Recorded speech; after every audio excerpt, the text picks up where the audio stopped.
Oh, good morning. I'm Gary Robinson from horseracingaustralia.info. You should know who I am by now.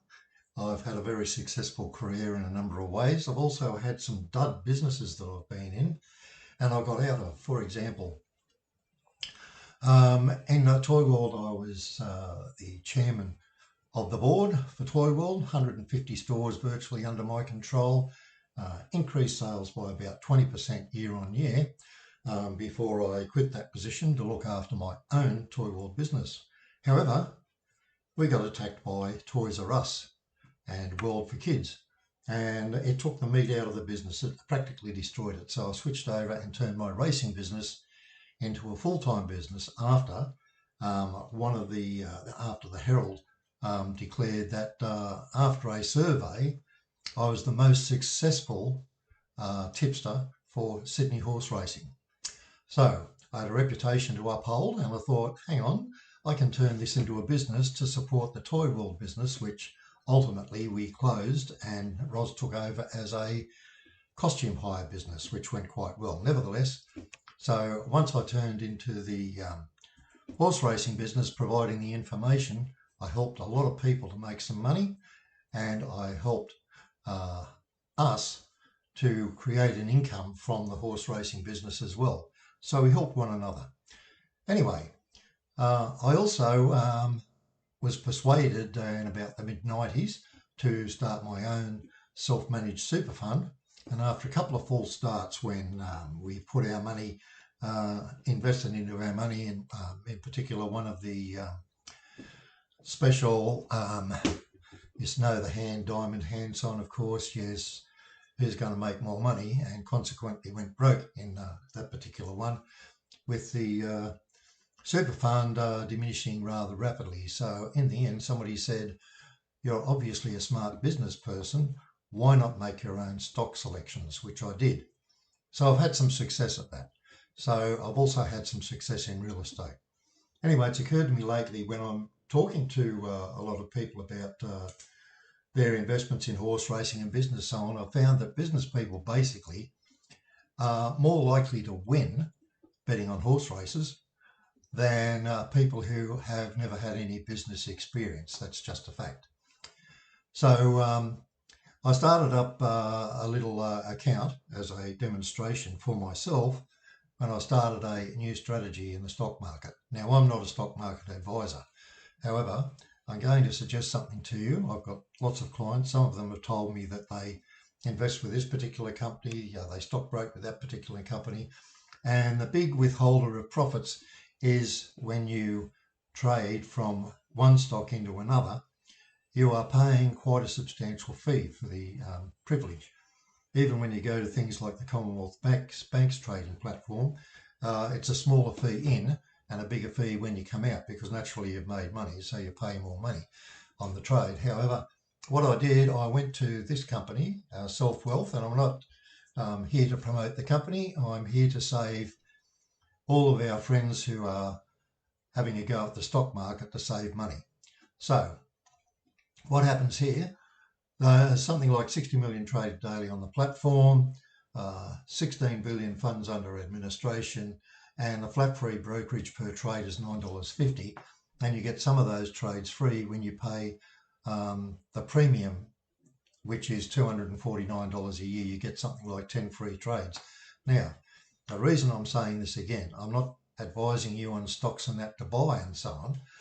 I'm just pointing out that if you're successful in one medium, you can be successful in the others. So I started with a strategy this year and took 20 stocks and invested $1,000 each in those stocks and sold them when I made a profit of 5% or better clear of the fees.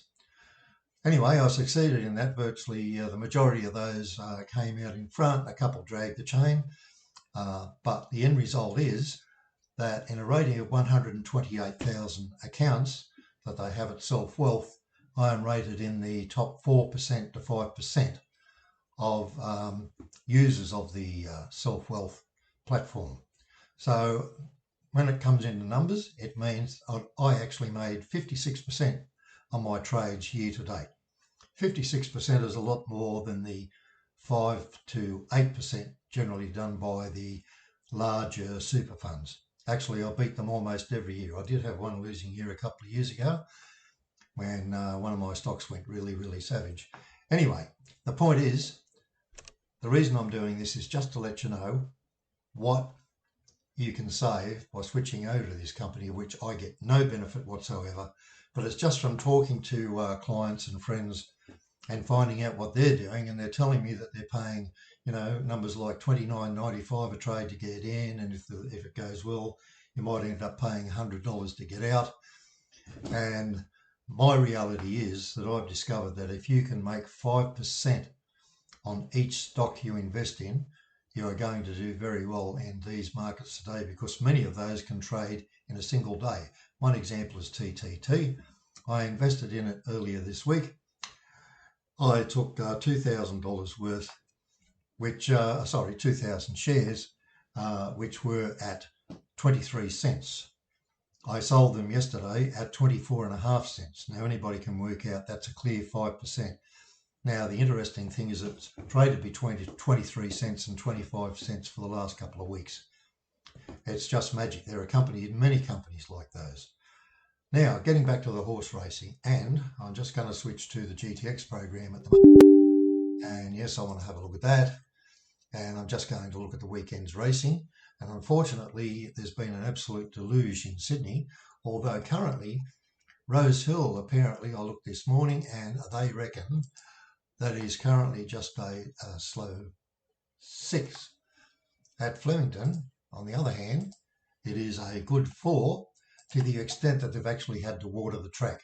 So that's what's going to happen at the weekend. I expect with the continual rain that's going on that Rose Hill could end up being downgraded to a heavy. And if that's the case, I'm not going to be carrying on with that. Anyway, I hope what I've done so far has helped you. And it's a point of contention. I'd appreciate any comments. None of those stupid comments like you shouldn't be tipping shares, blah, blah, blah. I'm not tipping shares. I'm just sharing my profitable experience with you. Now, the other thing I meant to say is I have everybody gets a avatar on Self-Wealth if you want it. And basically what that means is if you pay the premium, which is $249 a year, you actually get to look at the top players, and you can just click on and you can see what stocks they're investing in. In other words, if you're finding people in the top 5% and stick to the ones maybe in the top 1 or 2 or 3%, you will find you can look at their trades, see what they're doing, and if you want to, you can follow their good fortune. That's another thing. All right, all the best. I'll leave it at that. Thanks for watching.